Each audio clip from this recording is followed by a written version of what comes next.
बिस्मिल्लाहिर्रहमानिर्रहीम। अस्सलाम वालेकुम नाज़रीन, मैं हूं साकिब बशीर। इस्लामाबाद हाई कोर्ट में इस वक्त हम मौजूद हैं और मेरे साथ मौजूद हैं हुसैन अहमद चौधरी, जो सदर हैं Islamabad high court reporters association के और ARY न्यूज़ से वाबस्ता हैं। कोर्ट रिपोर्टिंग और ख़ास तौर पर अहम केसेस पर गहरी नज़र रखते हैं। आज की वीडियो में हम बात करेंगे कि इमरान खान के जो केसेस हैं वो कहाँ गुम हो गए हैं, कहाँ लापता हो गए हैं। पहले तो वो लोग लापता होते थे, अब तो केस भी जो है वो ढूंढे से नहीं मिल रहे कि वो केस गए कहाँ पे हैं। 190 million pound case Islamabad high court में, उसकी आखिरी समाअत 26 जून को हुई थी। तो नैब ने 4 हफ्ते मांगे थे, लेकिन इस वक्त तक 9 हफ्ते गुजर चुके हैं।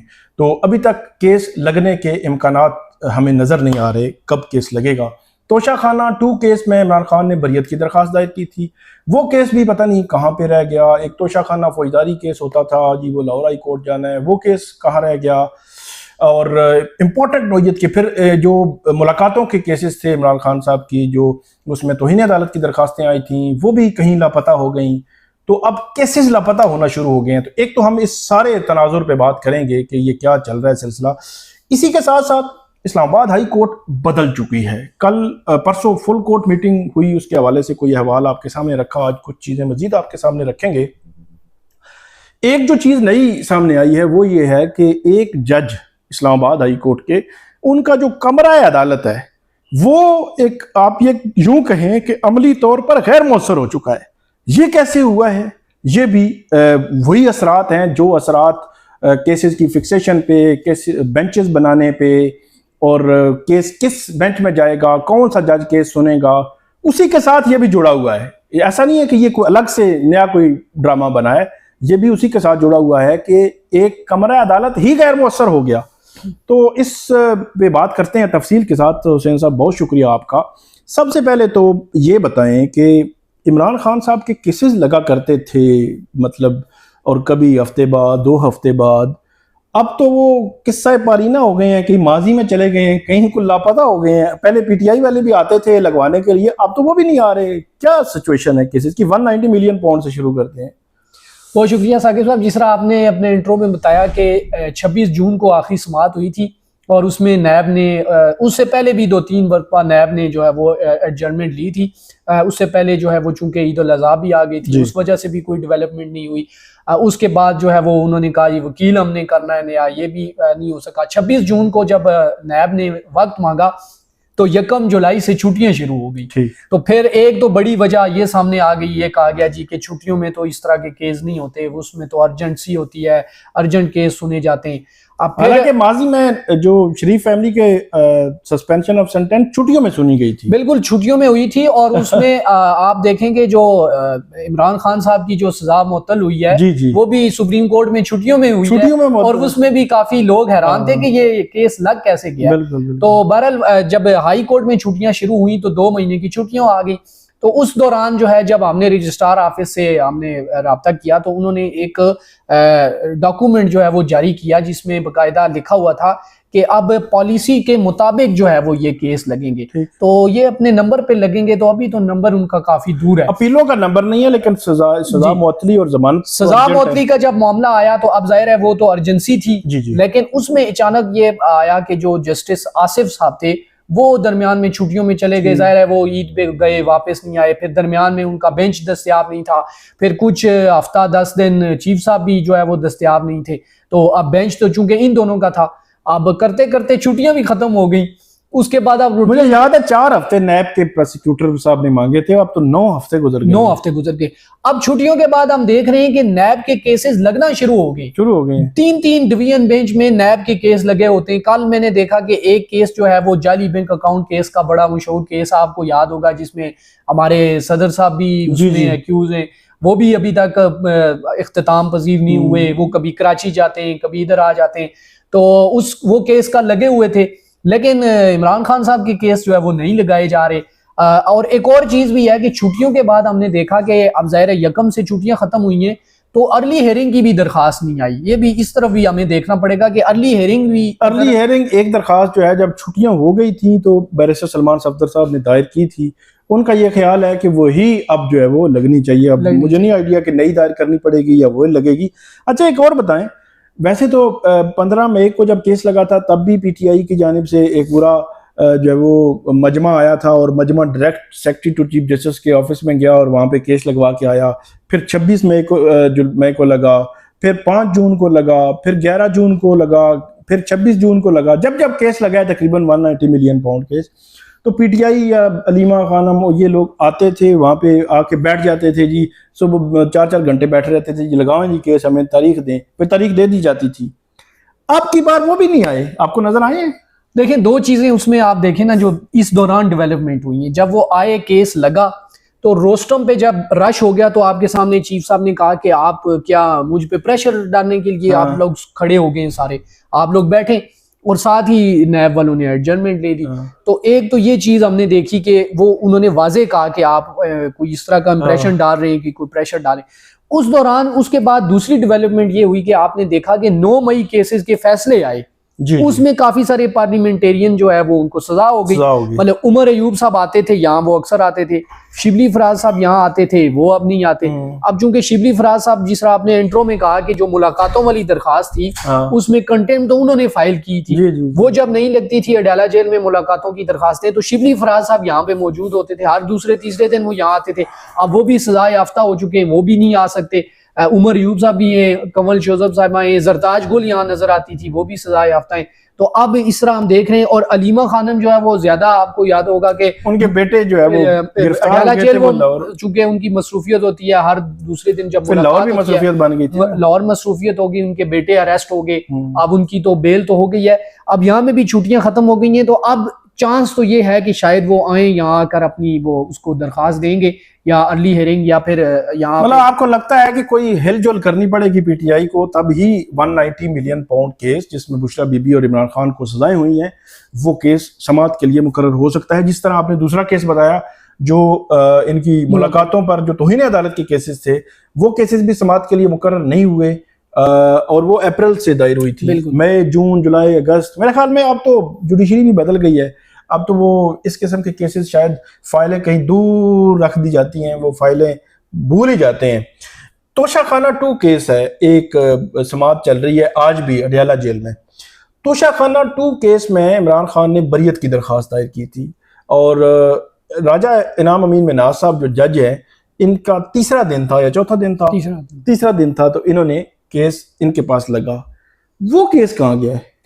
देखें, जब जनवरी 23 की बात है जी, 20 जनवरी को जो है वो इन्होंने हलफ उठाया था, ये अपॉइंट हुए थे, और उसके बाद 3 दिन बाद राजा इनाम साहब के पास जब ये केस लगा, केस जब चला, तो जो बैरिस्टर सलमान सफदर साहब हैं, उन्होंने एक दरखास्त की, उन्होंने सदा की कि आप ये केस ना सुने, क्योंकि उन्होंने कहा कि आपके जो दूसरे भाई हैं वो 9 मई केस में प्रोसिक्यूटर हैं, तो आप बेहतर ये है कि ये केस ना सुने। फैसला महफूज हो गया, उन्होंने कहा जी ठीक है, देखते हैं। फैसला कुछ दिनों बाद जब आया तो उन्होंने कहा जी कि नहीं, मैं ही सुनूंगा केस, लेकिन उसके बाद वो केस लगा ही नहीं। ठीक, 2-3 मरतबा कोशिश भी की गई, लेकिन वो केस लगा नहीं। फिर नीचे हमने ये देखा कि जो ट्रायल है वो भी दरमियान में रुक गया। ठीक है, समातें अडयाला जेल नहीं होंगी, जुडिशियल कम्प्लेक्स होंगी, जुडिशियल कम्प्लेक्स होगी तो डेट हो जाएगी। जब अडयाला जेल होगी तो वहां पे वकला को रसाई नहीं मिलेगी, वकला को रसाई मिलेगी तो फैमिली को रसाई मिलेगी। तो ये मामला इसी तरह 2-3-4 महीने से चल रहा है। आज जो है वो काफी दिनों बाद समाअत होने जा रही है वहां, तो आज अभी देखना होगा कि वकला को मिलती है इजाजत, नहीं मिलती, या कौन कौन से वकील जाते हैं, या फैमिली कौन सी जाती है। ये भी एक मुहिम्मा जो है वो बनता जा रहा है। बहरहाल ये एक अजीब सी सूरत हाल है कि जो तोशाखाना 2 केस की बरियत की दरखास्त बेशक खारिज कर दें, मतलब वो केस जो है वो फाइल भी कहीं, मैं कहता हूँ कि वो लापता ही हो गई है, कहीं कहीं दूर नजर नहीं आ रही, कहीं पे केस लग नहीं रहा, केस को सुना नहीं जा रहा। एक ऑब्जेक्शन ये आया था कि आपके भाई 9 मई के केस में प्रोसिक्यूटर हैं।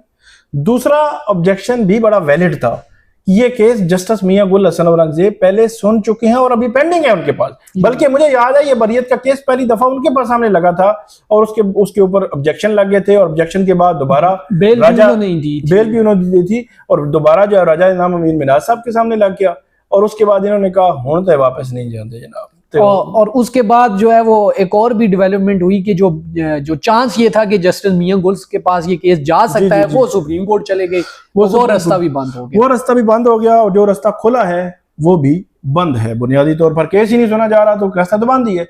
तो ये सिचुएशन है। एक दो और पुराने केसेस भी हैं यहाँ पे, इमरान खान साहब या पीटीआई के, वो केसेस भी कहीं लापता हैं। तो मजमूई तौर पर नतीजा ये निकला कि अक्सर जो केसेस हैं पीटीआई के और इमरान खान साहब के, वो जो मेजर केसेस हैं, बड़े केसेस हैं, जिनके असरात हैं, वो अक्सर जो है वो लापता हो जाते हैं, फिर वो बड़े अरसे बाद निकलते हैं। आगे बढ़ते हैं। जोई साहब, जो मामला है इस्लामाबाद हाई कोर्ट में तब्दीली का, उसमें जस्टिस सरदार एजाज इसाक खान, जिनके हवाले से ये था कि वो उन्होंने पहले बड़े इंपॉर्टेंट केसेस भी सुने, जैसे बाबर सत्तार ने, उनकी स्पेशल टैक्स डीबी बना दी गई। अब जो है वो एक कमरा अदालत इस्लामाबाद हाई कोर्ट का वो अमली तौर पर गैर मौसर हो गया। ये क्या मामला है?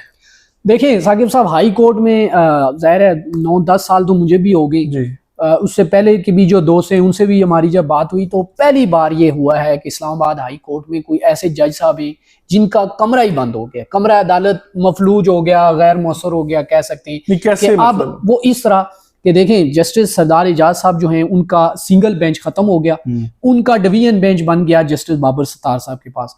अब बाबर सत्तार साहब की आप कोर्ट में जाएं तो कम से कम समाअत तो चल रही है, वो सीनियर है, उनकी वजह से डिवीजन बेंच चल रहा है, केसेस चल रहे हैं, सरदार साहब वहां बैठे हुए। लेकिन अगर आप सरदार एजाज साहब की कोर्ट में जाएं तो वहां पे अंधेरा आपको नजर आएगा, अंधेरा नजर आएगा, या वो बंद होगा या ओपन होगा। तो वो मैंने खोल के देखा तो वो अंधेरा था, तो वहां पे कोई बंदा ही नहीं था। जो बाहर बंदा खड़ा था तो मैंने उनसे पूछा तो उन्होंने कहा यहाँ तो आप समाअत ही नहीं होती, 7 वाली कोर्ट में समाअत होती है। तो ये पहली बार हमने देखा कि समाअत नहीं होती। इससे पहले जो साबिक चीफ जस्टिस काजी फाइज ईसा साहब थे, उन्होंने उनका अदालत जो है वो कमरा तो खुला होता था लेकिन उन्होंने खुद वो केस नहीं लेते थे। तो ये एक मिसाल तो थी कि वो खुद नहीं लेते थे, यहाँ पर तो केस ही नहीं लग रहे। सिंगल बेंचेस जो है वो इन जस्टिस बाबर सत्तार और जस्टिस सरदार एजाज इसाक खान के खत्म कर दिए गए, टैक्स केसेस उनके सामने लगा दिए गए, कमरा अदालत गैर मौसर हो गया। वैसे तो अदलिया भी अगर आप देखें कोई खास किस्म की ऐनक के साथ तो अदलिया भी गैर मौसर ही नजर आ रही है।